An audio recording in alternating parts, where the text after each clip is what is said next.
ज्यावेळेस तुम्हाला एखादा हॉस्पिटल वाईज धक्का बसतो, की मला दवाखान्यात जावं लागलं, मेडिसिन सुरू झाले, मला डॉक्टरने एखाद्या गोष्टीचं इंटिमेशन दिलं, लोक सिरियस होतात. हम्म. तो सिरियसनेस लोकांमध्ये यावा म्हणून जे आम्ही बॉडी फिटनेस कॅम्प घेतले, एका दिवशी 750 लोकांचे चेकअप झाला. बापरे. आणि 750 लोकांच्या चेकअपमध्ये आम्ही फक्त एकच गोष्ट अनाऊन्स केली की उद्यापासून ह्याच मंगल कार्यालयात फ्री ऑफ कॉस्ट वर्कआउट सुरू होणार आहे. कुठेही करा, पण व्यायाम करा. कारण तुम्ही जोपर्यंत लाईफस्टाईल म्हणून बदलत नाहीत, म्हणजे आता ज्या आजारांची तुम्ही नावं घेतली की डायबिटीज असेल, ब्लड प्रेशर आहे, थायरॉइड आहे, पीसीओडी पीसीओएस आहे, हे सगळे लाईफस्टाईल डिसऑर्डर आहेत. तुम्ही स्वतःला बदलायला तयार व्हा. लोकांना प्रॉब्लेम झाला की ते डॉक्टरला बदलतात. प्रत्येक लहान मुलाच्या हातात मोबाईल आहे, त्याला माहिती आहे ऑनलाईन बुकिंग वगैरे काय कसं करायचं. क्विक सर्व्हिस आहे. सो बाहेर पण जायची गरज नाही. आई वडील नसले तर मुलं मागवू शकतात. हे सगळ्या गोष्टींचे ड्रॉबॅक. आणि आणखी याला एक अजून थोडासा सपोर्टिव्ह तुमचा मोबाईल आणि घरातला टीव्ही. पण त्या मॅडमनी जी दिशा दिली ना मला, ती मला कायम, म्हणजे कुठलाही प्रॉब्लेम असू देत हसत सामोरे जा, कुठलाही प्रॉब्लेम असू देत आपण करू शकतो यावर विश्वास ठेव आणि तू MSW करू शकतेस.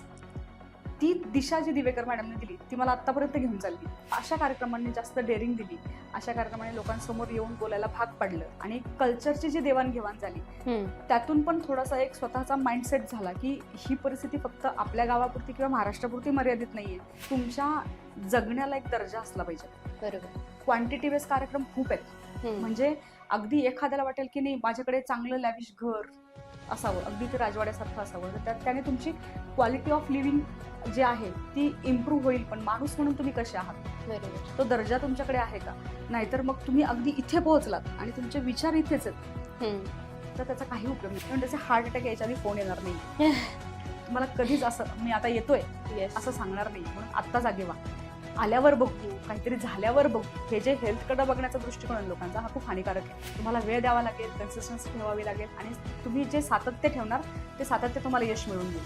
मग कदाचित काल नॅनो घेण्याचा विचार करणाऱ्या माणसाकडे उद्या मर्सिडीज पण असू शकते. एक अशी जबाबदारी स्वतःकडे ठेवा की तुम्ही नाही केलं तर कोणाला नाही करता येणार, तुम्हीच करायला पाहिजे. मग तुम्ही उठणार पण, करणार पण, मग कारणं देणार नाही. सो कारणं सांगणारी लोक यशस्वी होत नाहीत आणि यशस्वी लोक कारणं सांगत. राईट.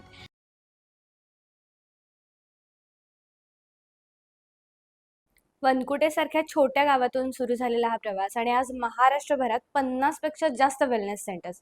आज आपल्या साधा सरळच्या स्टुडिओमध्ये आलेले आहेत स्वाती वालझाडे मॅडम. त्यांचा आपण प्रवास जाणून घेणार आहोत. कशा पद्धतीने त्यांनी सुरुवात केली. सुरुवातीला त्यांनी एक ऑप्टोमेट्रिक शॉप म्हणजे चष्म्याचं दुकान सुरू केलं आणि त्याच्यानंतर महिलांसाठी रोजगार निर्माण करण्यासाठी महिलांसाठी त्यांनी कार्य केलं, संस्कार वर्ग सुरू केले आणि त्यानंतर सोशल वर्क आणि त्याच्यासोबत आजचा हा वेलनेसचा प्रवास म्हणजेच हेल्थ कोचचा प्रवास. हा सगळा प्रवास आपण त्यांच्याकडून जाणून घेणार आहोत.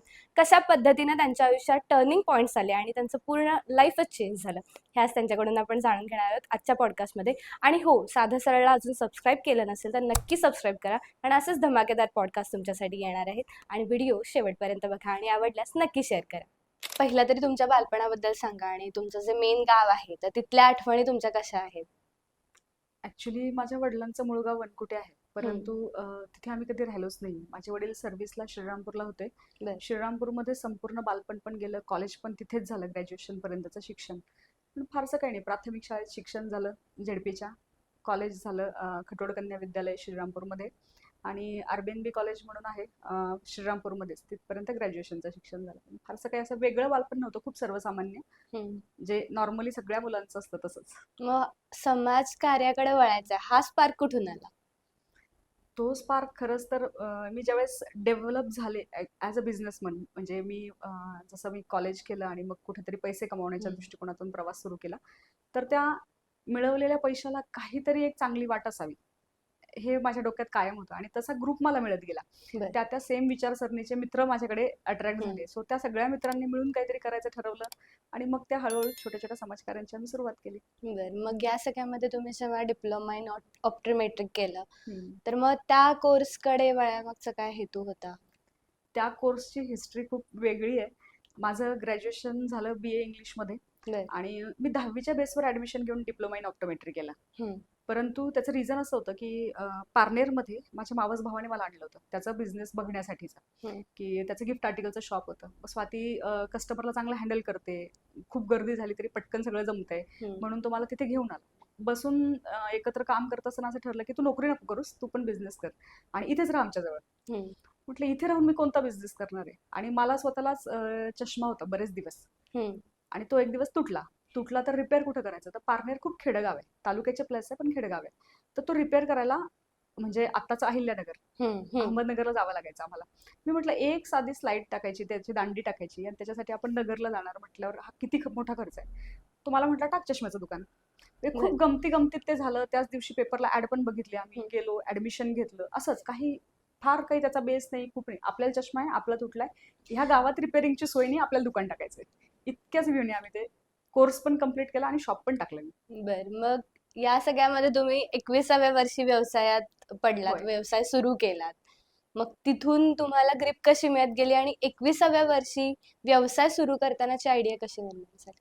ऍक्च्युली मी सांगितलं की मला स्वतःला चष्मा असल्या कारणाने चष्म्याचंच दुकान टाकायचं हे आमचं ठरलं. परंतु जेवढं ठरलं ना तेवढं ते सोपं नव्हतं. कारण मी त्यावेळेस अशी वजनाने खूप वीक वगैरे होते. फारशी काही अशी एनर्जी खूप स्ट्रॉंग वगैरे हा काही प्रकार नव्हता. आणि शॉप टाकल्यानंतर गावाकडे अशी पद्धत होती की काउंटरला कुणी पण आलं की विचारायचं तर मालक कुठे गेले.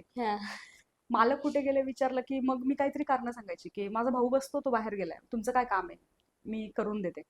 परंतु तो जो वेटिंग पिरियड आहे, लोकांनी मला ऍक्सेप्ट करावं त्याच काउंटरला सेम, कारण तो माणूस सारखा सारखा आला की त्याला कळायचं की हीच मुलगी असते इकडे. परंतु त्याचा ऍक्सेप्टन्स मिळवण्यासाठी मला फार कष्ट घ्यावे लागले. आणि कुठल्याही बिझनेसला जो एक वेटिंग पिरियड असतो ना, तो वेटिंग पिरियड तुम्हाला काढावाच लागतो. तुमचं नाव होईपर्यंत, तुमचे रिझल्ट मार्केटमध्ये जाईपर्यंत तुम्हाला थांबून राहावं लागतं. जर तुम्ही ते धरसोड केलं तर तुम्ही कुठल्याच याच्यात यशस्वी नाही होत. सो मी तो 1 वर्षाचा वेटिंग पिरियड तिथे काढला. आणि 1 वर्षानंतर एवढी ग्रिप घेतली की त्या सेम गावात माझे 2 शॉप ऑलरेडी 4 वर्षातच झाली. बर, मग ते जसं तुम्ही सांगितलं की काउंटरला बसल्यानंतर तुमच्याकडे बघून लोकांचा असा एक हे होता की ही मालक असू शकते का, किंवा तुम्ही जसं सांगत होतात, तर मग याची सुरुवात कुठेतरी हेल्थ कोचच्या याच्यात झाली असं म्हणायला हरकत नाही? त्याची सुरुवात हेल्थ कोच आहे. त्याची सुरुवात थोडंसं सोशली डेव्हलप होण्यामध्ये झाली. कारण मी कमावते, मी माझ्या पायावर उभी आहे, काउंटर मी बघते, दिवसभराचा पैसा सगळा माझ्यामुळे माझ्या हातात येतो. आणि कोणीतरी येतं आणि विचारतं या काउंटरचा मालक कुठे आहे, या काउंटरला मालकीणे वगैरे, हे लोकांच्या गावाला नाही. आणि खेडेगावात तर नाहीच नाही, थोडं शहरी भागात तरी ऍक्सेप्टन्स असू शकतो, पण गावाकडे असं नव्हतं. मग थोडंसं महिलांसाठी काही करूयात का, की लोकांची मानसिकता बदलण्यासाठी काही करूयात का. मग ही मानसिकता मोठ्या माणसांची इन्स्टंट नाही बदलत कधीच, किंवा म्हाताऱ्या माणसांची लगेच नाही बदलू शकत, त्यांचे ते वर्षानुवर्षाचे संस्कार आहेत. मग ती सुरुवात आपण लहान मुलांपासून केली पाहिजे, की ते स्वीकारार्हता जास्त असते, विचारसरणी बदलू शकते.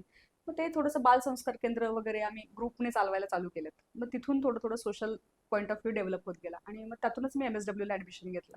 बर, मग MSW करताना तुम्हाला कोणकोणत्या प्रकारचे अनुभव आले आणि MSW चा फायदा तुम्हाला आत्ताच्या तुमच्या बिझनेसमध्ये कसा होतोय? MSW करायचं जेव्हा ठरलं ना माझ्या एका मित्राने MSW चा कोर्स केला होता. आणि त्याचं फक्त एकच वाक्य होतं, जे एवढ्या वर्षांपूर्वी मी ऐकलेलं मला आजही आठवतं, की स्वाती तुला कसं जगायचंय हे जर समजून घ्यायचं असेल ना तर तू MSW कर. म्हटलं ठीक आहे, आपण नोकरी नाही केली भविष्यात तरी काय हरकत नाही, कसं जगायचं हे बघण्यासाठी करूयात. मी गेली, इंटरव्ह्यू दिला, सिलेक्शन झालं. आणि ह्या सोशल वर्कला एक चालना मिळाली की आपण समाजासाठी काम केलं पाहिजे. मग मी महिला संस्थेची स्थापना केली. ऑलरेडी माझ्या मित्राची एक स्वतःची संस्था होती, त्याच्याबरोबर त्या संस्थेमध्ये पण काम केलं. आणि ते हळूहळू समाजकार्य चालू. त्याचा हेल्थशी त्यावेळेस काही संबंध नव्हता. हेल्थची वाट लागण्यामध्ये ह्या सगळ्या गोष्टी कारणीभूत ठरल्या. जे ऑप्टिकलचं शॉप होतं की मी स्वतःकडे लक्ष दिलं नाही. मग MSW केल्यानंतर एक 6 महिने मी ऍज अ रिसर्च ऑफिसर म्हणून मुंबईला जॉब पण केला. पण तब्येत साथ देत नव्हती, मग ती नोकरी सोडायला लागली. आणि तोपर्यंत एक इंग्लिश मिडियम स्कूल पण स्थापन केलेलं होतं. तर मी बाहेर पडल्यामुळे त्याचंही थोडीशी हेळसांड व्हायला लागली, मग परत यावं लागलं. परंतु ह्या सगळ्या गडबडीमध्ये पळापळ आणि मग जेवणा खावण्याच्या वेळा नियंत्रणात नाहीत, त्यामुळे मग ती वाट हळूहळू लागत गेली. तुम्ही काम करत असता त्यावेळेस तुम्हाला ते समजत नाही की काय चाललंय, तुम्हाला त्यावेळेस फक्त काम दिसतं. आणि ते एज पण असंच असतं की प्रत्येक माणसाला वाटतं आता कमवून घे, नंतर आरामच करायचा. पण त्या कमवून घ्यायच्या नादात नंतर ते पैसे दवाखान्यात खर्च करायचे हे समजत नाही. बरोबर, तेव्हा ती कल्पना नसते. तेव्हा ते गावीच नाही, तेव्हा पैसेच पाहिजेत, पैसे कमवले पाहिजेत. हा पॉइंट ऑफ व्ह्यू खूप मोठा असतो. बरोबर. यामध्ये अस्मिता युवा आणि महिला विकास संस्था सुरू करण्यामागचा तुमचा विचार काय होता आणि कशी सुरुवात झाली? जसं मी म्हटलं की आम्ही माझ्या मित्राच्या एका संस्थेच्या थ्रू आम्ही लहान मुलांसाठी काम करत होतो. आणि MSW केल्यानंतर जेवढं आमच्या सामाजिक म्हणजे संस्थांना व्हिजिट्स व्हायच्या, तर असं वाटायचं की हे लहान मुलांसाठी करतोय इट्स ओके, पण महिलांसाठी काहीतरी करता यायला पाहिजे. कारण जे मी अनुभवलं होतं की स्वतःच्या पायावर उभं राहणं, मग एक जोपर्यंत लग्न होत नाही तोपर्यंत शिका, शिक्षण सुरू असतानाच लग्न जमलं तर तुम्हाला ते करायचंच आहे. ह्या सगळ्या गोष्टींचं कुठेतरी माझ्याही डोक्यामध्ये चालूच होतं काही ना काही. आणि मग म्हटलं महिलांसाठी काहीतरी करायला पाहिजे, की ऍटलीस्ट स्वतःच्या पायावर उभं राहतील, काहीतरी तर करतील किंवा तो विचार तरी डेव्हलप करतील. ज्या सिनियर महिला असतील आपल्याकडे त्या स्वतःच्या मुलींबाबत विचार करताना योग्य पद्धतीने किंवा योग्य दिशेने विचार करतील. त्यातून आम्ही महिलांसाठी काम करायला सुरू केलं. कॉम्प्युटरचे कोर्सेस असतील जे शासनाकडनं यायचे, असे छोटे छोटे प्रोजेक्ट उचलून पण मी महिलांसाठी संगणक कोर्सेस वगैरे राबवले बऱ्याच वेळा. बरं, मग जेव्हा तुम्ही संस्कार वर्ग सुरू केलात, बाल संस्कार वर्ग असेल किंवा महिलांसाठी काम सुरू केलं, रिस्पॉन्स कसा होता तुम्हाला? लहान मुलांच्या बाबतीतला खूप छान होता. पालकांना असं वाटायचं की घरी मुलांनी त्रास देण्यापेक्षा ही संस्कार केंद्रात गेलेली चांगली. सो तो पॉईंट ऑफ व्ह्यू खूप छान होता लोकांचा. त्याच्यात खूप यश पण मिळालं. आम्ही आमच्याच गावात न चालवता अजून बाजूच्या 2-4 गावांमध्ये पण सुरू केलीत. परंतु महिलांसाठी काम करताना खूप अडचणी येतात. त्यांना मुळातच घराच्या बाहेर पडण्यासाठी अडचणी असतात. आल्या तरी घरून तेवढा रिस्पॉन्स मिळाला पाहिजे. एक ठराविक टाइम ड्युरेशन गेल्यानंतर स्वतः काही करणं आणि स्वतःसाठी काही करणं हे त्यांच्या डोक्यात येत नाही. त्यांना संसार, मुलं ह्या सगळ्या गोष्टी खूप महत्वाच्या वाटतात. आणि ग्रामीण भागात हे जास्त आहे, शहरी भागात थोडे चान्सेस तरी आहेत, परंतु ग्रामीण भागात हे खूप आहे. तेव्हा तिथे खूप अडचणी. लेडीजला बाहेर काढणं हेच जिकिरीचं काम आहे. त्या सगळ्या जर्नीमध्ये म्हणजे महिलांना बाहेर काढणं असेल, घरातनं बाहेर काढून त्यांना एक छान कुठला तरी बिझनेस मध्ये आणणं असेल किंवा मुलांसाठी संस्कार वर्ग चालू करणं असेल, या सगळ्यातला तुमचा असा आवडता किंवा असा एक खास प्रसंग कुठला होता? ह्या सगळ्या गोष्टींमध्ये ज्यावेळेस महिलांसाठी काम करायचं, त्यांना बाहेर कसं काढायचं, तर एक 2-3 गोष्टी खूप महत्वाच्या असतात. जर तुम्हाला महिला घराच्या बाहेर हव्या असतील तर तुम्ही हळदी कुंकवाचा कार्यक्रम ऑर्गनाईज करा. तुम्ही असं कुठलं सोशल अवेअरनेस, महिलांचे हक्क, अधिकार, कायदे वगैरे ह्याच्याविषयी ज्ञान घ्या, असं याला गर्दी होत नाही. तुम्ही ग्रामीण भागात जा आणि महिलांना म्हणा हळदी कुंकवाचा कार्यक्रम या. त्या कार्यक्रमात तुम्ही महिलांना काहीही नॉलेजेबल करू शकता. मग ती गर्दी होते ऑटोमॅटिक. तुम्हाला स्पेसिफिक वेगळं काही कारणाने तेवढी गर्दी मिळणार नाही. आणि हा अनुभव आमच्यासाठी खूप इंटरेस्टिंग असायचा. तर आम्ही काय करायचो, दर वर्षाला मंगळागौरचे खेळ ऑर्गनाईज करायचो. अस्मिता संस्थेतर्फे दर वर्षाला मंगळागौर आली की त्याचे कार्यक्रम ऑर्गनाईज करायचे, त्याचे पॅम्पलेट छापायचे, महिलांची गर्दी करायची. आणि असंच एका कार्यक्रमामध्ये भरपूर गर्दी करून महिलांना खेळ वगैरे सगळ्या गोष्टींमधून आम्ही हेल्थ अवेअरनेस केला. आणि त्या हेल्थ अवेअरनेसमध्ये ज्यावेळेस त्यांचं म्हणजे ती ऍक्च्युली ह्या हेल्थ इंडस्ट्रीकडे माझी सुरुवात ठरली, की त्यांचे रिपोर्ट्स वगैरे, त्यांना हेल्थ विषयक काउन्सिलिंग, खूप सगळे प्रॉब्लेम्स हे त्यावेळेस समोर यायला लागले. मग त्याच्यातून थोडासा माझाही प्रवास सुरू झाला आणि फक्त हेल्थमध्येच अवेअरनेस करायचं हे तेव्हा ठरलं, की आता बाकीच्या कुठल्या गोष्टींना किंवा नॉलेजेबल व्हा, कॉम्प्युटर शिका किंवा आणखी कायद्यांविषयी माहिती घ्या, इकडे जायचंच नाही, फक्त हेल्थमध्येच जायचं. हे तेव्हापासून मग माझं विजन क्लिअर झालं त्यांच्यामुळे, मला काय करायचं काय करायचं. बरोबर. नेहरू युवा केंद्रामध्ये राष्ट्रीय सेवक संघ, राष्ट्रीय स्वयंसेवक संघ म्हणून जेव्हा तुमची निवड झाली, तर तेव्हा कसं वाटलं होतं आणि त्या साईडला तुम्ही कशा पद्धतीने वळला? नेहरू या केंद्राकडे एक संकल्पना आहे राष्ट्रीय सेवाकर्मी म्हणून. ते वेगवेगळ्या संस्थांचे जे संस्थाचालक असतील, म्हणजे स्वतः ओनर त्या संस्थेचा, संस्थापक अध्यक्ष, तर ह्यांना ते सेवाकर्मी म्हणून निवडतात. तर त्याच ह्याच्यातून मी आधी सप्तसूर नावाची एक संस्था होती आमची, तिथेही काम करत होते, स्वतःची संस्था होती. त्यांनी माझी निवड केल्यावर आमची एक गोष्ट की आजूबाजूला किती संस्था आहेत आणि त्या जिवंत आहेत का, की त्या फक्त कागदावरच आहेत, हे बघणं आमचं बेसिक काम होतं. आणि त्या जर फक्त कागदावरच असतील तर त्यांना वेगवेगळ्या ट्रेनिंगला बोलवायचं, जी शासनातर्फे होतात संस्था जिवंत ठेवण्यासाठीच्या, त्यांना त्यातलं नॉलेज द्यायचं, त्यांना ती संस्था चालवण्यासाठी शासन काय काय मदत करू शकतं तिथपर्यंत माहिती द्यायची. हे इतकंच काम होतं. अगदी आठवड्यातून एकदा किंवा दोनदाच ऑफिसला जायला लागायचं, त्याच्यामुळे फार काही हेक्टिक वगैरे नव्हतं, सगळं बघून करता यायचं. पण खूप वेगवेगळ्या प्रकारची लोक भेटायची, त्याच्यामुळे ते भारी वाटायचं करायला, की आपल्याला खूप ज्ञान मिळतं त्यातून. हा एक होता. खूप लोकांशी ओळखी होतात, हा पण त्याचा एक प्लस पॉईंट होता. तिथले असे काही अनुभव तुम्ही सांगू शकाल? नेहरू या केंद्राचा एक कार्यक्रम व्हायचा पूर्वी, आता होतो की नाही ऍक्च्युली माहित नाही मला, परंतु ज्यावेळेस ते कॅम्प ऑर्गनाईज करायचे तर वेगवेगळ्या राज्यांमधून तिथे मुलं मुली बोलवायचे. एखाद्या संस्थेचे असतील किंवा खूप सगळ्या संस्था एकत्र येऊन एक एक एक प्रतिनिधी निवडून वगैरे यायचं आणि तुमच्या राज्याचं प्रतिनिधित्व तुम्हाला करायचंय. मग त्या राज्याचं खाणपान असेल, कल्चर असेल, काही पेहराव असेल, ह्या सगळ्या गोष्टी तुम्ही शेअरिंग केअरिंग करायच्या. तो जो कार्यक्रम एकदा नगरमध्ये झाला, आमच्या इतक्या लोकांशी ओळखी झाल्या. राजस्थानमधून येणाऱ्या ज्या सोशल ऑर्गनायझेशन्स होत्या, गोव्यातून येणाऱ्या होत्या, आमच्या महाराष्ट्रातल्याही बाकीच्या ज्या आमच्या अजिबात ओळखीच्या नव्हत्या त्याचा खूप फायदा झाला. स्टेज डेअरिंगसाठी फायदा झाला. नवीन लोकांशी बोलण्यामध्ये थोडंसं भिडस्त असतो आपण. आता बरोबर. मी गावाकडनं आलेली आहे, तेवढी डेअरिंग नव्हती कधी. परंतु ह्या अशा कार्यक्रमांनी जास्त डेअरिंग दिली. अशा कार्यक्रमाने लोकांसमोर येऊन बोलायला भाग पाडलं आणि कल्चरची जी देवाणघेवाण झाली त्यातून पण थोडासा एक स्वतःचा माइंडसेट झाला की ही परिस्थिती फक्त आपल्या गावापुरती किंवा महाराष्ट्रापुरती मर्यादित नाहीये. जी कुठल्या सेक्टरची असेल, संस्थांची असेल, महिलांची असेल, कामकाजाची असेल, सगळीकडे ओव्हरऑल सारखीच आहे. बरोबर. थोडाफार प्रमाणात त्याच्यात प्लस मायनस असू शकतं, पण जर बेस म्हटलं तर सगळ्यांचा सेम सेम प्रॉब्लेम्स. तुमचे आणि माझे प्रॉब्लेम ॲज अ महिला म्हणून काही वेगळे नाहीत, एकसारखेच असणार. हा. फक्त इंटेन्सिटी कमी जास्त असणार. हे बरोबर. त्यातून समजायला मला खूप मदत झाली. शिक्षण क्षेत्राकडे वळलात असं तुम्ही मगाशी सांगितलं. मग हे विद्यामंदिर किंवा शाळा सुरू करण्यामागचा हेतू काय होता? आणि आता आपण असं बघत आलो की सुरुवातीला चष्म्याचं दुकान, त्याच्यानंतर बालसंस्कार वर्ग, महिलांसाठी काम असेल म्हणजे सोशल वर्क असेल, आणि त्याच्यानंतर जसं सांगितलं की शाळा सुरू केली. बरोबर. तर मग हे कसे स्टेप्स तुम्ही पुढे पुढे जात गेलात आणि काय काय तुम्ही अचीव केलं? ऍक्च्युली हे सगळं ग्रुप वर्क होतं. हा. आमचे जे 2-4 मित्र, म्हणजे माझा मित्र असेल गिरीश, शिरीष, मी, आम्ही एक 2-4 डोकी एकत्र आली की काहीतरी हा. सुपीक कल्पना बाहेर यायच्या त्यावेळी. बर. मग जसं ऑप्टिकलच्या शॉपमधून मी हळूहळू त्यांच्याबरोबरच ऍक्च्युली बालसंस्कार केंद्राकडे वळले. मग MSW केलं तर काहीतरी काम करायला पाहिजे, संस्था म्हणून काहीतरी डेव्हलप करूयात. त्याच वेळेस आमची जी जुनी संस्था होती त्याच्यावर शाळांचे प्रोजेक्ट मिळाले आम्हाला. मग माझ्या त्या मित्राने शाळेच्या प्रोजेक्टमध्ये फुल डिवोशन द्यायचं ठरवलं.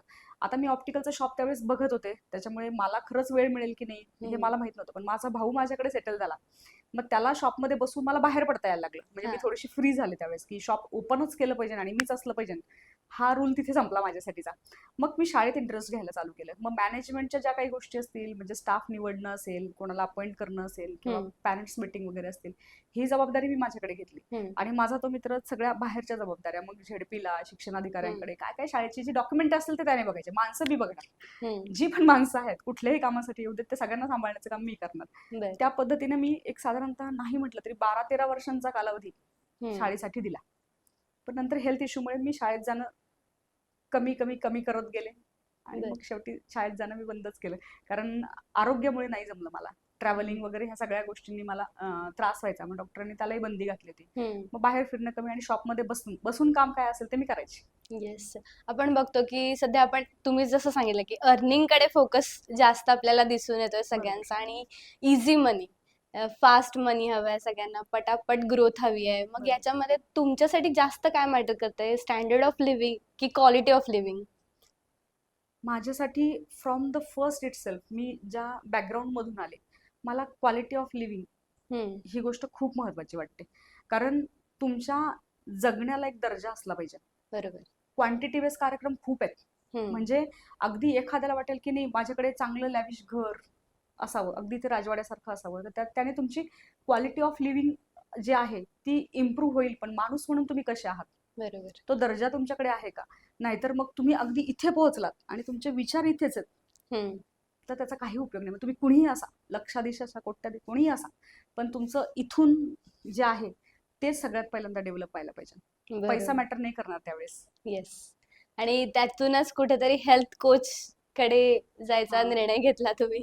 तिथून ते सुरू झालं. त्याच्यात एक संकल्पना खूप जास्त चांगली होती की जसं आम्ही ऍज अ हेल्थ कोच म्हणून बऱ्याच वेळा बोलताना बोलतो की तुम्ही क्वांटिटी बेस खाऊ नका, क्वालिटी बेस खा. बरोबर.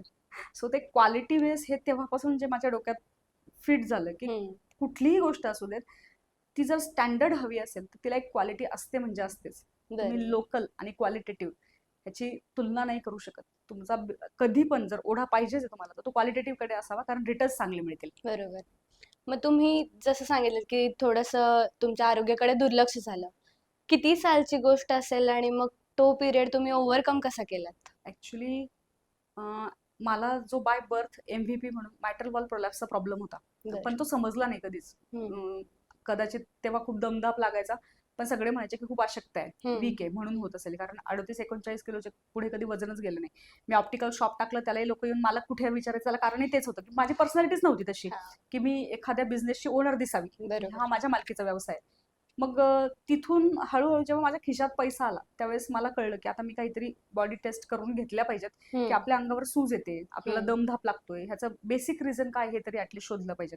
मग त्या टेस्ट केल्यानंतर हळूहळू कळलं की एमव्हीपीचा प्रॉब्लेम आहे, अशा हार्टच्या प्रॉब्लेम मध्ये तुम्हाला सूज येऊ शकते, दमधाप लागू शकतो. आणि तिथून मेडिसिन सुरू झाली आयुष्यात, गोळ्या औषधं खायला लागले. आणि मग मेडिसिनचा जो साईड इफेक्ट नॉर्मली सगळ्या लोकांना माहिती असतो तो स्टेरॉइडचा साईड इफेक्ट मलाही झाला. वजन अचानकपणे पुट ऑन झालं, एकदमच वाढायला लागलं. आणि मग तुम्ही त्या बिझनेसचे मालकने शेट दिसायला लागले. ह्या म्हणजे काउंटरला कसा एक माणूस बसलेला असतो, त्याचं पोटबीट सुटलेलं असतं, तो तगडा दिसतो चांगला, आणि मग लोक येऊन विचारतात काय शेट. सो ते त्या दिशेनं प्रवास सुरू झाला. तो सगळा मेडिसिनचा साईड इफेक्ट होता. आणि तो 2004-05 पासून मी MSW ला ऍडमिशन घेतलं. आणि तेव्हा तो जास्त प्रॉब्लेम वाढला माझा, कारण मला वॉकिंग खूप करायला लागायचं, कॉलेजपर्यंत जावं लागायचं. त्यावेळेस आमच्या एक मॅडम होत्या, दिवेकर मॅडम म्हणून, आज नाही आहेत त्या, बट ती बाई माझ्या आयुष्यात खूप प्रभाव पाडून गेली. कारण त्या मॅडमनी जे सांगितलं मला की स्वाती, आम्ही माणसं आहेत, तुझी कुठलीही परिस्थिती असू देत, तुझा नंबर जर इथे तुझ्या मेरिटवर लागलाय तर तू हा कोर्स पूर्ण कर. कारण मला डॉक्टरांनी तेही सजेस्ट केलं होतं की तुम्ही करू नका, तुमच्याच्याने होणार नाही. आणि मग घरचेही म्हणायला लागले होते की आपल्याला गरजच नाही की तू MSW केली पाहिजे, तू स्वतःच्या पायावर ऑलरेडी सेटल आहेस, हे करतेच कशाला. पण त्या मॅडमनी जी दिशा दिली ना मला, ती मला कायम, म्हणजे कुठलाही प्रॉब्लेम असू देत हसत सामोरे जा, कुठलाही प्रॉब्लेम असू देत आपण करू शकतो, यावर विश्वास ठेव आणि तू MSW करू शकतेस. ती दिशा जी दिवेकर मॅडमने दिली ती मला आतापर्यंत घेऊन चालली. आज त्या नाहीयेत तरी पण असं कधी की मॅडम असतात तर समोरून आल्यात तर कशा येतील, खूप प्रॉब्लेम मध्ये कशा येतील. सो ते कुठेतरी प्रेरणादायी ठरते काम करताना पण आणि सगळ्याच गोष्टींमध्ये. येस. मग या सगळ्याच्यामध्ये जेव्हा तुम्ही शेठ असं सांगितलं की बऱ्याचदा आपल्याला ती गोष्ट दिसून येते, पण मग लोक त्याच्यावर फार विचारही नाही करत की ठीक आहे आता वाढतंय वजन, 1 महिना जिम लावू, वर्कआउट करू आणि मग काय होऊन जाईल, असा एक कुठेतरी लोकांचा एक मानस आहे. त्याच्यावर तुम्ही कन्सिस्टन्सी कशी ठेवली हे जास्त आम्हाला ऐकायचं आहे तुमच्याकडून. आणि मग हेल्थ कोच. चुकीचं नाहीये लोकांचं, लोकांचं बरोबरच आहे. आम्ही आलो तेव्हा आमचंही असंच होतं, कारण आम्ही ऑलरेडी सेटल्ड होतो आणि बिझनेसमन होतो. त्याच्यामुळे फार काही करायला पाहिजे नाही, थोडंफार काहीतरी करूयात, किंवा चालणं फिरणं हा नॉर्मल व्यायाम असतो, सगळ्यांना माहिती आहे. पण डाएट बेट म्हटलं की जरा नको वाटतं. तर ते माझंही होतं. असं काही नाहीये की सुरुवातीला तुम्ही आले आणि तुम्ही खूप छान असता आणि खूप असे अग्रेसिव्ह असता, असं नसतंय कधीच, कुणाचंच नसतं. तुम्ही त्या फ्लो मध्ये आलात, थोडंसं डिवोशन दिलं, तुम्हाला ते आवडायला लागलं की मग तुम्ही तिथे कुठेतरी थांबता, ते सातत्याने करायचं ठरवता. सो मी आले, एक पहिल्या 2-3 महिन्यांमध्ये छान 10 किलो वजन कमी केलं आणि मला ते नंतर आवडायला लागलं की रोज वर्कआउट केलं पाहिजे, नाही केलं तर हातपाय दुखतात, ज्याला सवय लागली त्याचे. सो ती कन्सिस्टन्सी जी मी ठेवली ती माझ्या स्वतःच्या आरोग्यासाठी ठेवली. आणि त्याचा प्लस पॉईंट असा झाला की मी करायला लागले, मग माझा मित्र आहे शिरीष, तो माझ्या बरोबर आला, तो व्यायाम करायला लागला. अजून 2-4 मित्र होते, तुम्ही काय करता रे, आम्ही येऊ का. काही नातेवाईक होते ज्या सेम गावात राहणारे, माझे मावशीचे सुना वगैरे, त्यामुळे आम्हालाही त्रास होतो, आम्ही येऊ का वर्कआउटला. या एका मित्राच्या मंगल कार्यालयात आम्ही असंच त्याच्याकडनं चावी घेतली, आम्ही रोज सकाळी इथे येऊ, वर्कआउट करू, तुला चालतंय का. तो म्हटला हो चालतंय. मग आम्ही तिथे सगळे लोक जमायला लागलो. आता इतक्या लोकांची जबाबदारी घेतल्यावर तुम्ही काय करणार, तुम्ही झोपून थोडी राहणार. नाही. मग ते करायला पाहिजे प्रत्येकाने. जर तुम्हाला असं वाटतं ना की ह्या गोष्टीत माझं सातत्य राहत नाही, जबाबदारी घ्या. बरोबर. ती जबाबदारी तुम्हाला झोपू देणार नाही. तुम्ही काही करा, तुम्हाला उठणंच आहे, जाणंच आहे, कारण ती 10 लोक 20 लोक तुमच्यावर डिपेंड आहेत. तुम्ही नाही गेलं तर ती झोपतील. सो ती जाणीव एकदा जागी झाली की मग सगळ्या गोष्टी सातत्य राहतात. मग ते एका माणसापासून झालेला थोडक्यात तो ती रिस्पॉन्सिबिलिटी आणि एक क्लासेस तुम्ही सुरू केला, एक सत्र सुरू केलं व्यायामशाळेचं असं म्हणायला काही हरकत नाही. मग एकाचे 500 लोक असतील, 400 लोक, हा प्रवास कसा होता. तो प्रवास खूप जादुई होता. ऍक्च्युली आलो तेव्हा आम्ही 1-2 जण होतो, नंतर हळूहळू त्याचे 8-10 झाले. जसं मी म्हंटल की त्याच टाइम ड्युरेशन मध्ये मंगळागौर आली आमच्याकडे आणि मग आम्ही चेकअप केले. एक साधारणतः एकाच दिवसात 200-250 महिलांचे चेकअप झाले. त्याच्यानंतर एक आठवडाभर गेला. आमच्या इथले जे लोकल आमदार होते त्यांच्या वाढदिवसानिमित्त आम्ही चेकअप कॅम्प ठेवला, जो आम्ही बॉडी फिटनेस रिपोर्ट काढून देतो. कारण बघा, व्यायाम करणं सगळ्यांना कळतं, असं एकही माणूस नाही की ज्याला समजत नाही व्यायाम करायला पाहिजे, डाएट करायला पाहिजे, हे पण सगळ्यांना कळतं, करत कुणीच नाही. ज्यावेळेस तुम्हाला एखादा हॉस्पिटल वाईज धक्का बसतो की मला दवाखान्यात जावं लागलं, मेडिसिन सुरू झाले, मला डॉक्टरने एखाद्या गोष्टीचं इंटिमेशन दिलं, लोक सिरियस होतात. तो सिरियसनेस लोकांमध्ये यावा म्हणून जे आम्ही बॉडी फिटनेस कॅम्प घेतले, एका दिवशी 750 लोकांचे चेकअप झाला. आणि 750 लोकांच्या चेकअप मध्ये आम्ही फक्त एकच गोष्ट अनाऊन्स केली की उद्यापासून ह्याच मंगल कार्यालयात फ्री ऑफ कॉस्ट वर्कआउट सुरू होणार आहे. किती लोक यायला तयार आहेत, त्यांनी उद्या सकाळी 5 वाजता इथे या. आणि सुरुवातीला 50 लोक आली, कारण 750 मधून 50 म्हणजे चांगला आकडा होता, फार काही वाईट नव्हता. बरोबर. आम्ही ऑलरेडी सुरुवातीच्या 10-12 लोक होतोच की. हम्म. मग त्या 50ला जेव्हा सातत्य दिसले की अरे ह्यांचं बंधनी पडत आहे, हा हे हा लोक रोज व्यायाम घेत आहेत, मग त्या 50च्या त्या सेम मंगल कार्यालयात 250-500 पर्यंत लोक गेली. बर आणि हे जे फ्री ऑफ कॉस्टचं सत्र आहे हे साधारणतः आम्ही वर्षभर सुरू ठेवलं. बर हो, वर्षभर फ्री लोकांना वर्कआउट दिले आम्ही की तिथे या. आणि जे आम्ही क्लास म्हणून जे सत्र सुरू केले की ज्यांना खरंच पर्सनली गायडन्स वगैरे पाहिजे, तर तेही आम्ही सेम गावामध्ये एका वेलनेस सेंटरच्या थ्रू सुरू केलं. हम्म. पण विकतचं जरी आम्ही सुरू केलं असेल तरी सुद्धा फ्रीचं बंद नाही केलं. ज्याला तिकडे परवडते तिकडे जा, ज्याला आमच्याकडे एकदम स्ट्रेट फॉरवर्ड गायडन्स पाहिजे, तुम्हाला काही झालं तरी स्वतःला बदलायचंच आहे, तर मग तुम्हाला वेलनेस सेंटरमध्ये यावं लागेल. ते फ्रीमध्ये तिथे त्या जागेला तो व्हॅल्यू नाही राहणार है ना, कारण तिथे अटेंडन्स नव्हता कोणाचा, रोज यायला पाहिजे हा नियम नव्हता, कुणालाही डाएट फॉलोच कर असं आम्ही हक्काने सांगू शकत नव्हतो आणि ते लोक ऐकणारही नव्हते. सो तिथे आम्ही ती नाही केलं, पण ते फ्रीचं आम्ही 1-1.5 वर्ष चालवलं चांगलं. मग तिथून स्वाती तिथून वेलनेस एकदा सेंटर. स्वाती वेलनेस तिथून हळूहळू हळूहळू सगळी ग्रोथ होत गेली. बर. एका सेंटरची आता नाही म्हटलं तरी संपूर्ण आपण जर महाराष्ट्रभरात ऑनलाईन ऑफलाईन विचार केला तर 40 पेक्षा जास्त असतील. अरे वा. म्हणजे आज 40 पेक्षा जास्त वेलनेस सेंटर्स आपण सुरू केलेत आणि त्याच्यामध्ये आता किती लोकांची जबाबदारी घेतली असेल ते तर तुम्ही सांगाल. आता जसं 40 वेलनेस सेंटर आहेत आमची, आणि सगळी काही स्वाती वेलनेस नावाने नाही चालत, काही बर. स्वाती वेलनेस नावाने चालतात, काही त्याला पर्सनली जे आवडेल त्या नावाने चालवा असं आमचं म्हणणं असतं. बर. परंतु एका सेंटरमध्ये कमीत कमी 3 बॅचेस होतात आणि 3 बॅचेसमध्ये एक सेंटर कमीत कमी 35 ते 40 लोकांना कव्हर करतं बर. एका बॅचला. बर. असं जर 3 बॅच आपण म्हटलं तर डेली एका सेंटरमधून कमीत कमी 100-120 लोक सर्व्हिस घेतात. बर. एवढे आहेत. आणि ऑनलाईनला घरातून करणाऱ्यांची संख्या जर बघितली आपण तर ऑनलाईनला कमीत कमी 200 लोक सकाळी झूम कॉलवर एका बॅचला जॉईन असतात. बर. मग ते घरातून करतात, त्यांना पर्सनल गायडन्स फोनवर मिळतो. बरोबर. सो असं हे हळूच कोणी तुम्हाला सांगितलं, तुम्ही आणखी कोणाला सांगितलं, आणखी असं माउथ टू माउथ पब्लिसिटी, आणि ते रिझल्ट वाईज गेलेली पब्लिसिटी, म्हणजे त्याच्यासाठी काही खास असे वेगळे कष्ट नाहीयेत, ते रिझल्ट ओरिएंटेडच काम आहे, म्हणून ते ऑटोमॅटिकली पसरले. बरोबर.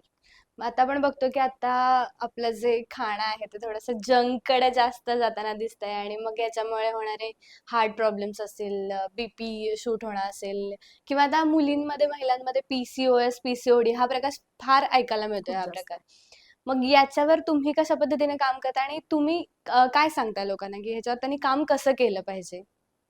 एक सगळ्या गोष्टींचं एक बेसिक आहे बघा, वर्कआउट फुकट आहे, फ्री आहे. अगदी आम्ही झूम कॉलवर फ्री ऑफ कॉस्ट वर्कआउट देतो. आमच्या सेंटरमध्ये फी आहे, कारण आम्हाला त्या जागेचं काहीतरी रेंट वगैरे भरायला लागते, म्हणून सेंटरमध्ये फी आहे. परंतु झूम कॉलवर तुम्ही फ्री ऑफ कॉस्ट वर्कआउट करू शकता. कुठेही करा, पण व्यायाम करा.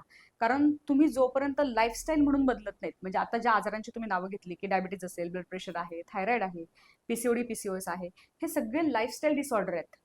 तुम्ही स्वतःला बदलायला तयार व्हा. लोकांना प्रॉब्लेम झाला की ते डॉक्टरला बदलतात. म्हणजे फॉर एक्झाम्पल तुम्ही डॉक्टर आहात, तुमचा गुण नाही आला, मग मी ह्याच्याकडे गेले, ह्याचा नाही आला, आणखी तिसरा डॉक्टर बघितला. बेसिकली डॉक्टर बदलण्याची गरज नाहीये, स्वतःला बदलण्याची गरज आहे. तुम्ही जेव्हा स्वतःला बदलाल ना, ह्या सगळ्या लाईफस्टाईल मधून ऑटोमॅटिकली बाहेर याल. आमचं काम हे वर्कआउट घेणं वगैरे ह्या गोष्टींकडे फारसा कल नाहीये, लोकांना ते समजतं म्हणून ते द्यावं लागतं. परंतु लाईफस्टाईल चेंज प्रोसेस ही खूप महत्वाची आहे, आणि ते जर बदललं ना, तर जसं महिलांचा विषय तुम्ही घेतलात की PCOD PCOS, तर अक्षरशः एक 10-11 वर्षाच्या मुलींपासून हा प्रॉब्लेम सुरू झालाय. ह्याला व्यायाम नाही, चुकीच्या खाण्यापिण्याच्या सवयी, कदाचित आई वर्किंग आहे तर तिला मुलांना वेळेत खाऊ घालायला वेळ नाही, मग बाहेरचं पटकन, आणखी ते नवीन कन्सेप्ट आल्यात झोमॅटो वगैरे, अजून मला काही त्यातलं फारसं समजत नाही, पण दारावर येते सगळं, तुम्ही ऑर्डर करता आणि घरात. बरं, प्रत्येक लहान मुलाच्या हातात मोबाईल आहे, त्याला माहिती आहे ऑनलाईन बुकिंग वगैरे काय कसं करायचं, क्विक सर्व्हिस आहे. सो बाहेर पण जायची गरज नाही, आई वडील नसले तर मुलं मागवू शकतात.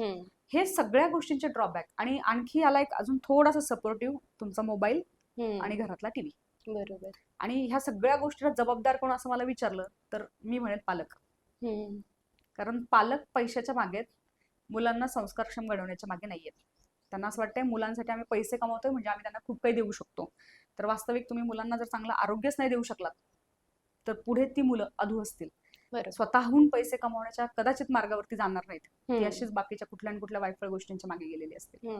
सो बेसिक आहे, पहिले हेल्थ प्रायोरिटी ठेवा, पैसा ऑटोमॅटिक येईल, किंवा ते पैसे कमवण्यासाठीचं शरीर तुमच्याकडे असेल, बरोबर, ती गोष्ट महत्वाची. येस. आणि यामध्ये आपल्या स्वाती वेलनेस तर्फे आपण महिलांमध्ये रोजगाराच्या संधी कशा निर्माण करून दिल्या आहेत, किंवा त्यांना किती ऍक्सेसिबल दिलाय आपण? आता वर्कआउट आणि डाएट प्लॅन तर ह्या 2 गोष्टींमध्ये डाएटशी संदर्भ सगळ्यात जास्त जर संबंध आला तर महिलांचा येतो. बरोबर. व्यायाम सगळेच करतात, हम्म. पुरुष काही किचनमध्ये जात नाहीत. नाही. आपल्याकडे अजूनही महिलाच स्वयंपाक करतात बऱ्याच ठिकाणी. हम्म. सो महिलांना ह्या गोष्टी लोकांना समजून सांगणं खूप सोपं आहे. बरोबर. काय खा आणि काय खाऊ नका, कसं बनवा, कसं बनवू नका. हम्म. आणि आमच्याकडे वेट लॉस साठी जर विचार केला तर महिलांची गर्दी खूप जास्त आहे हम्म. पुरुषांच्या तुलनेमध्ये. मग जर ती आमच्याकडे येते, स्वतःचं वजन कमी करते, तर मग आम्ही तिला ऍज अ वेलनेस कोच म्हणून बनायचे का हे हा. आधी विचारतो.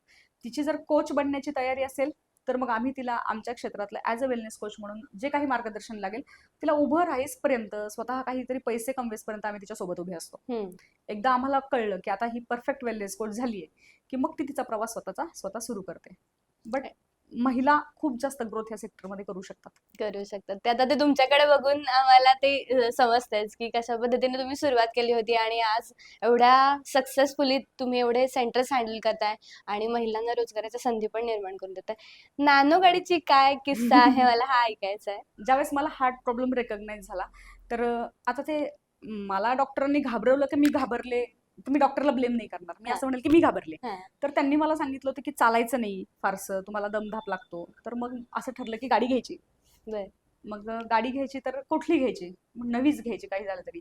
मग त्यावेळेस टाटांची नॅनो लॉन्च झाली होती आणि ऑप्टिकलच्या शॉपमधून माझा बराचसा पैसा शाळेत इन्व्हेस्ट झाला होता.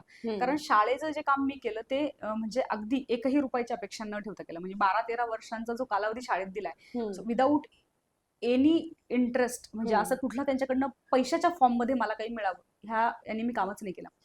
पण गाडी घ्यायची ज्यावेळेस ठरलं तर खूप पैसे घालून गाडी नव्हती घ्यायची मला. नॅनो 1 लाखाला अशी पेपरला जाहिरात होती. सो त्यावेळेस ती जाहिरात बघून मी आणि शिरीष दोघं जण गाडीची चौकशी करायला गेलो.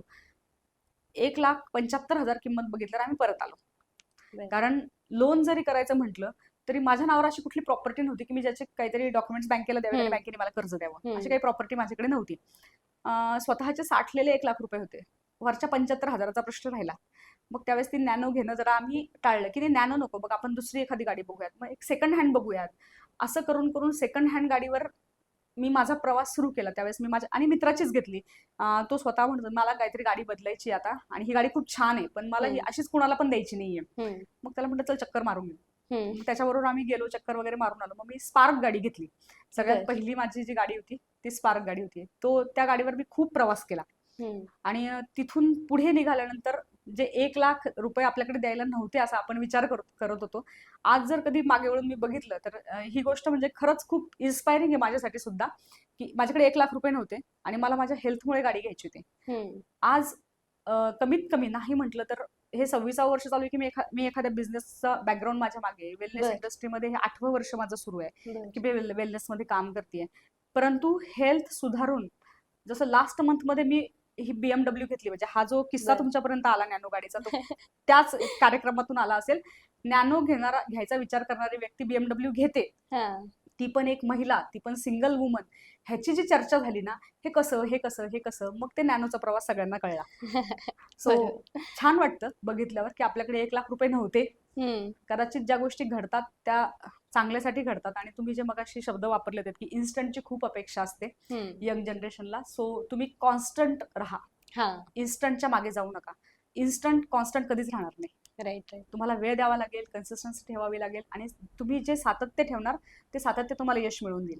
मग कदाचित काल नॅनो घेण्याचा विचार करणाऱ्या माणसाकडे उद्या मर्सिडीज पण असू शकते, परवा रेंज रोवर पण येऊ शकते. पण याच्यात कन्सिस्टन्सी प्रवास पाहिजे, तो सातत्यपूर्ण पाहिजे. आज झोपले आणि उद्या उठले आणि मग म्हटले की आता मला काहीतरी करायचंय, असं माणूस नाही करू शकत काही. बरोबर. राष्ट्रीय समाजभूषण पुरस्कार तुम्हाला मिळालेला आहे, तर तो क्षण तुमच्यासाठी कसा होता? जसं तुम्ही सांगितलं की आता मागं वळून जेव्हा बघता तेव्हा नॅनो गाडी पण दिसते आणि ते 1 लाख रुपये त्याच्यावरचे 75,000 कसे आणायचे हा पण प्रवास दिसतो. मग त्या दिवशी तुम्हाला कसं वाटलं? कसं असतं, पुरस्कार वगैरे ह्या सगळ्या गोष्टी छान वाटायचं टीव्हीवर वगैरे बघायला. कोणाला तरी मिळाला पुरस्कार आणि आपल्याला कधी मिळेल असं काही वाटलं नाही कधी. कारण कितीही तुम्ही काम करत असा, तुमचे पाय जर जमिनीवर असतील ना तर असं वाटतं की अजून आपण खूप काय केलेलं नाही. आजही मला असंच वाटतं की मी अजून खूप काही केलेलं नाही, अजून खूप छोट्या प्रवासात आहे मी. हा प्रवास अजून खूप मोठा असू शकतो. परंतु ज्यावेळेस तो पुरस्कार जाहीर झाला त्याला ऍक्च्युली वेलनेसचं बॅकग्राऊंड होतं की आम्ही खूप सगळे चेकअप कॅम्प करतो, फ्री ऑफ कॉस्ट करतो. जर कोणी बोलवलं आम्हाला की आमच्याकडे या, आमच्या महिलांना माहिती द्या, त्यांचं हेल्थ कशी आहे काय थोडं समजून सांगा. सो फक्त महिला असं नाही, आम्ही प्रायोरिटी बेसवर जेंट्सचे पण, म्हणजे लास्ट मंथमध्ये मी राष्ट्रीय सुरक्षा अभियान अंतर्गत काही मजुरांचे चेकअप केले आम्ही, जे सिक्युरिटी वर्कर्स म्हणून काम करतात एका कंपनीमध्ये. तिथेही चेकअप केले आम्ही, सगळे पुरुष होते. पण जे आरोग्याची जनजागृती म्हणतो ती नाही, तर ती जी करत गेलो, आणि त्याचा बराचसा डाटा असतो ना, तुम्ही चेकअप कॅम्प घेतले, तुम्ही टाक फेसबुकला, टाक कुठेतरी इंस्टाग्रामला, असं बऱ्याच वेळा करत असतो. सो अण्णा हजारेंबरोबर आम्ही आधी खूप काम केलेलं आहे, जे मी बाल संस्कार केंद्र वगैरे म्हणायचो. तर अण्णा हजारे आता आमच्याच गावचे असल्या कारणानं ते कायम आमच्या संपर्कात असायचे, की यायचे मुलांना मार्गदर्शन वगैरे करायचे. आणि त्यांच्याच गावामधून ही संस्था डेव्हलप आहे ज्यांनी हा पुरस्कार मला दिला. पण तो त्याला बॅकग्राऊंड सगळं हेल्थचं आणि वेलनेसचंच आहे. तिथे जे काम करतोय त्याला थोडंसं प्रोत्साहन म्हणून हा पुरस्कार मिळाला, आणि तो अण्णा हजारांच्या हातून मिळाला. ह्याला खूप छान वाटलं. बऱ्याच वर्षांचा जो संपर्क तुटलेला होता, आपण आपल्या कामाच्या नादात गावाकडे बघत नाही मागे वळून. सो तेव्हा जरा खूप भारी वाटलं की चला अजून ह्या प्रवासाला प्रोत्साहन म्हणून आपल्याला खूप काही करायला पाहिजे. सो प्रवास सुरू झाला असं वाटलं. पुन्हा एकदा रिस्टार्ट. पण नव्या विजननी. येस, डेफिनेटली नव्या विजननी. येस.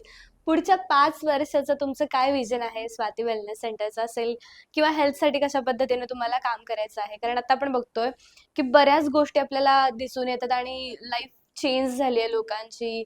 जेनझीज जे आहेत ते खूप फास्ट पळतायत, सगळ्यांना पळायचं आहे आणि सगळ्या गोष्टी एकदम फास्ट हव्यात. त्यांना ग्रोथ असेल, हेल्थ असेल, बॉडी असेल, सगळंच फास्ट हवंय. मग याच्याकडे आपण कशा पद्धतीने बघताय? ह्याच्यामध्ये जर आपण म्हणजे असा विचार केला ना की ह्या लोकांना सगळं फास्ट पाहिजे किंवा सगळ्याच डगरींवर हात ठेवायचे आहेत, असं आहे की मला नोकरी करायची आहे, मला व्यायामही करायचा आहे, मला हेल्थ पण सांभाळायची, घर पण सांभाळायचं, मला पैसे कमवायचे. सो तुम्हाला तुमच्या वयाच्या स्टेजनुसार, तुम्ही ज्या वयात आहात त्या वयानुसार स्वतःचा आधी विचार करायला पाहिजे, असं माझं म्हणणं आहे. म्हणजे एक साधारणतः 20-25 वर्षाचे मुलं मुली जे आमच्याकडे वेट लॉस साठी येतात, तर ह्या वयामध्ये ज्या काही खाण्यापिण्याच्या सवयी त्या 100% चुकीच्या आहेत. घरचं अन्न गोड लागत नाही, बाहेरचं खूप छान वाटतं खायला आणि इझी अवेलेबल आहे. कुठल्याही शाळेच्या बाहेर जा, चायनीजच्या टपऱ्या आहेत, फार कष्ट घ्यायची गरज नाहीये. थोडंसं अजून 35-40 कडे झुकलात की 35-40 कडे मग घरचा डबा घ्यायचा कंटाळा येतो, वेळेवर डबा होत नाही, मग कॅन्टीनचं खाल्लं. हे एक जनरेशन आहे आमच्याकडे जे एक्झॅक्ट वेट लॉसला येतं, आणि इथून सुरुवात होते. पुरुषांमध्ये खूप जास्त प्रमाणात डायबिटीज आणि ब्लड प्रेशर सारखा आजार, आणि ह्याच वयातल्या महिलांमध्ये प्रेग्नन्सी कन्सिव्ह न होणं, पीसीओडी सारखे त्रास. हे सगळे लोक एका ठराविक अंतराने सेम प्रॉब्लेमने पीडित आहेत. त्यांना पाहिजे फक्त असं वाटतंय की मला फक्त पैसा पाहिजे नाही, मला माझ्या करिअरमध्ये एक स्टँड पाहिजे नाही, पण त्याची प्रायोरिटी तुम्ही हेल्थला द्यायला विसरताय. सो असं वाटतंय की हेल्थमध्ये जसं शाळांमधून आम्ही जनजागृती करायचा प्रयत्न करतो, परंतु शाळांमधून ते तेवढं टच नाही होत, कारण त्या मुलांचं ते समजून घ्यायचं वय नाहीये. हे पालकांना जास्त सांगितलं पाहिजे. सो शाळांमधून जेव्हा आम्हाला इन्व्हिटेशन येतात की आमच्याकडे मुलांचं चेकअप करून द्या, आम्ही म्हणतो पॅरेंट्स मिटिंगला बोलवा. पालकांना समजणं खूप गरजेचं आहे, मुलांना आता समजणार नाही. सो असं सगळ्या ऍटलिस्ट शाळांमधून एक त्यांचा दिवस त्यांनी वेलनेसला द्यावा, एक दिवस त्यांनी मुलांना सगळ्या गोष्टी समजून सांगा. कारण 7 दिवसात नाही जमणार शाळांमध्ये, आम्हालाही माहिती, मी स्वतः शाळा चालवली, मला माहिती शेड्यूल कसं असतं शाळेचं. सो एक दिवस त्यांनी दिला तर तिथे होऊ शकतं. जिथे कंपनी आहेत, वेगवेगळ्या वर्किंग वुमन्स आहेत, त्यांनी सुद्धा आठवड्यातून एक दिवस त्यांचा हेल्थ चेकअप असेल, फिटनेस आहे, त्याला प्रायोरिटी काय. मला तर आता हे पण वाटतं की शासनाने सरकारी नोकरी देताना ना BMI चेक करूनच द्यावी. त्यांनी असं BMI बघावा, हा माणूस खरंच हे काम करण्याचे कॅपेबल आहे का, ह्याचं फिजिकल कंडिशन कशी आहे, तेव्हा लोक कुठेतरी फिजिकल फिटनेसकडे जातील. आणि उद्या आज जिम मध्ये गेलात आणि उद्या बॉडी बनली असं नाही होत, त्याला सुद्धा सातत्यच लागतं. तुम्ही सातत्याने करत राहिला तर ते शरीर मजबूत बनेल. बॉडी बनवणं आणि शरीर मजबूत बनवणं, तुम्ही फक्त दिसणारं शरीर बनवताय की ते आहे पण ह्याला खूप व्हॅल्यू आहे. बरोबर. नाहीतर अशी लोक पण खूप काटक असतात, कधी कधी खूप जाडी लोक पण खूप चपळ असतात, परंतु ते पुढे जाऊन कसं हे होईल आयुष्यात हे आत्ता नाही सांगतायत. म्हणजे माझं एक वाक्य खूप फेमस आहे, आमचे लोक नेहमी म्हणतात, ही मॅडम हे का बोलतात काय कळत नाही आम्हाला, पण त्याचे हार्ट अटॅक यायच्या आधी फोन येणार नाहीये. तुम्हाला कधीच असं मी आता येतोय असं सांगणार नाहीये, म्हणून आत्ता जागे व्हा. आल्यावर बघू, काहीतरी झाल्यावर बघू, हे जे हेल्थकडे बघण्याचा दृष्टिकोन आहे लोकांचा हा खूप हानिकारक आहे. तुम्हाला आधीच बघावं लागेल तर तुम्ही राहाल बघायला माझं काय होतंय ते समजत नाही अजून लोकांना, करायला लागेल. बरोबर. या सगळ्यामध्ये आरोग्याची जीवनशैली बदलण्यासाठी असेल किंवा काम कशा पद्धतीने केलं पाहिजे आपल्या स्वतःवर, जसं तुम्ही सुरुवात केली आणि आता तुम्ही बाकीच्यांना त्या तशा पद्धतीने करण्यासाठी सांगताय, एक सिंपल मंत्र किंवा एक सिंपल मेसेज काय असेल तुमच्याकडून? खूप साधी सोपी गोष्ट जर करायची ठरवलीत ना, तर सगळ्यात पहिले लवकर झोपा आणि सकाळी लवकर उठा. लवकर उठलात तर व्यायामासाठी वेळ मिळेल. आणि घरचं अन्न खा. काहीही झालं तरी घरचं अन्न खा. बाहेरचं कधीतरी ठीक आहे, मी हे पण मान्य करून चालते की आपण लोक बाहेर फिरतो, प्रवास करतो, खूप वेळा बाहेरच असतो, त्याला कधीतरी इट्स ओके. पण तुम्ही जर सातत्याने ह्या गोष्टी करत राहिल्यात तर नाही. आणि त्याच्यासाठी तुमचा माइंडसेट बदलण्याची खूप गरज आहे. लाईफस्टाईल तेव्हा बदलेल ज्यावेळेस तुमचा माइंडसेट बदलेल. येस, माइंडसेट बदलल्याशिवाय लाईफस्टाईल कधीच बदलणार नाही. बरोबर. आता तुमचा दिवसभराचं रुटीन वेलनेस सेंटरला व्हिजिट असेल किंवा तुमचा पूर्ण शेड्यूल त्या पद्धतीनं प्लॅन केलेला असणार आहे. होय. कितीही रात्री लेट पर्यंत ट्रॅव्हलिंग करून आल्यानंतर दुसऱ्या दिवशी सकाळी लवकर उठण्याचं जे मोटिवेशन आहे ते कशा पद्धतीने तुम्ही ग्रॅब करता आणि म्हणजे रात्री लेट झाला तरी तुमचं काम सकाळी आहे या 5 वाजता किंवा 4:30 वाजता सुरू होतं, याचा काय फंड आहे? मी जे म्हंटल ना की तुम्हाला जर एखादी गोष्ट करून दाखवायची असेल तर जबाबदारी उचला. तर माझ्यावर सकाळी जबाबदारी असते 200 लोकांची. मी जर नाही उठले तर कॉलचं जो झूम कॉल चालवायचा त्याचा ऍक्सेस माझ्याकडे आहे आणि तो मी मुद्दाम माझ्याकडे ठेवला. कारण मला जाणीव असावी की जर मी हे चालू नाही केलं तर मला फोन सुरू होतील, त्या 200 लोकांना लॉग इन करता येणार नाही. मग तुम्ही जेव्हा जबाबदारी उचलाल ना त्यावेळेस कुठलीच गोष्ट अवघड नाही. मग घरी भलेही म्हणजे तुम्ही किती प्रवास करा तरी घरी यायला आम्हाला 2-3 वाजतात बऱ्याच वेळा. आता ऍक्च्युली आम्ही खूप लोकांना लाईफस्टाईल शिकवतो, लवकर उठा झोपा सगळ्या गोष्टी सांगतो, पण आता आमच्या कामाचा व्याप आणि आवाका हे बघता आम्ही प्रत्येक वेळेस ते करू शकू असं होत नाही. मग अशा वेळेस कुठेतरी थांबून घेणं परवडतं आम्हाला प्रवास करण्यापेक्षा. बट इन केस झालंच कधी तर हेच मोटिवेशन असतं की मी जर नाही केलं तर ह्या 200 लोकांचे हाल होतील. ह्या 200 लोकांना कोण बघणार जर मी नाही उठले तर? ते मला बघायलाच पाहिजे. म्हणून एक अशी जबाबदारी स्वतःकडे ठेवा की तुम्ही नाही केलं तर कोणाला नाही करता येणार, तुम्हीच करायला पाहिजे. मग तुम्ही उठणार पण, करणार पण, मग कारण देणार नाही. सो कारण सांगणारी लोक यशस्वी होत नाहीत आणि यशस्वी लोक कारण सांगत. राईट. आता एवढा छान तुम्ही प्रवास सांगितलाय आणि सुरुवात 21व्या वर्षी एक बिझनेस सुरू करणं आणि तिथून आतापर्यंतचा हा हेल्थ मधला 8 वर्षांचा प्रवास असेल, ऐकताना पण खूप छान वाटतंय आणि प्लस ते व्हिज्युअलाइज होतात काही गोष्टी, जसं नॅनो गाडीचा असेल किंवा तुम्हाला जेव्हा पुरस्कार मिळाला ती गोष्ट असेल, बऱ्याच गोष्टी खूप छान पद्धतीने व्हिज्युअलाइज होतात आणि छान वाटतंय. एक महिला म्हणून आज समाजामध्ये उभारताना म्हणतात फक्त की पुरुषाच्या खांद्याला खांदा लावून महिला चालतीये, पण ती खरंच कशा पद्धतीने चालतीये, रिस्पॉन्सिबिलिटीज घरच्या असतील, फॅमिलीच्या असतील आणि प्लस स्वतःच्या आणि कामाच्या या रिस्पॉन्सिबिलिटीज घेत घेत कसा प्रवास सुरू आहे. आज तो प्रवास तुम्ही थोडक्यात सांगितला आणि जी महत्वाची गोष्ट आहे ती म्हणजे हेल्थ चांगली असेल तर आपण आहोत. बरोबर. आणि हेल्थ समोर काहीही चालणार नाही. जसं तुम्ही सांगितलं की हार्ट अटॅक येताना फोन करून येणार नाही. आणि यंग जनरेशन मध्ये हे खूप दिसून येतं आपल्याला, खूप कमी वयात हार्ट अटॅक्स येतात. कारण खाणं आणि जी हेल्थ पाहिजे तशी ती घेत नाहीयेत लोक. आणि तुम्ही त्याच क्षेत्राकडे वळला आहात ज्याची प्रचंड गरज आहे. आणि एक महिला सांगत असेल तर महिला असेल, आई असेल, बहीण असेल किंवा मैत्रीण असेल, सांगताना ती अशा पद्धतीने सांगते की समोरच्याला ते आपलंसं वाटतं आणि कुठेतरी त्याच्यावर काम केलं जातं आणि त्याचाच आज तुम्हाला छान पद्धतीने फायदा होतोय. आणि तुमच्या या प्रवासासाठी खरंच खूप छान वाटतंय, प्राऊड वाटतंय आणि तुम्हाला पुढच्या यशासाठी, पुढच्या सगळ्या जर्नीसाठी आमच्याकडून साधं सरळकडून खूप खूप शुभेच्छा. आणि नक्कीच पुढचा जो आता BMW घेतलीये आता बघूया किती मोठा अजून काय काय करायचं आहे आणि नक्कीच पुढच्या पॉडकास्टला येताना अजून काहीतरी छान छान आठवणी तुमच्याकडे असणार आहेत आणि त्या घेऊन आम्हाला थोडंसं अजून जास्त मोटिवेट करायला असं वाटतंय. Yes, thank you very much. Thank you so much. बोलवलं खूप छान वाटलं तुमच्याशी गप्पा मारून. पण आम्हालाही खूप छान वाटलं. साधं सरळच्या स्टुडिओमध्ये तुम्ही आलेला आहात आणि त्याबद्दल तुमचे खूप खूप आभार. धन्यवाद. आजचा पॉडकास्ट तुम्हाला कसा वाटला हे कमेंट करून नक्की सांगा. आणि जर तुम्हाला साधं सरळच्या स्टुडिओमध्ये येऊन तुमचाही पॉडकास्ट करायचा असेल किंवा तुमच्या डोक्यात असं कोणी असेल की ज्यांचा पॉडकास्ट आमच्या स्टुडिओमध्ये झाला पाहिजे, तर हे सांगण्यासाठी कमेंट करा आणि बेल आयकॉन दाबायला अजिबात विसरू नका आणि आमच्या चॅनलला नक्की सबस्क्राईब करा आणि शेअर सुद्धा करा.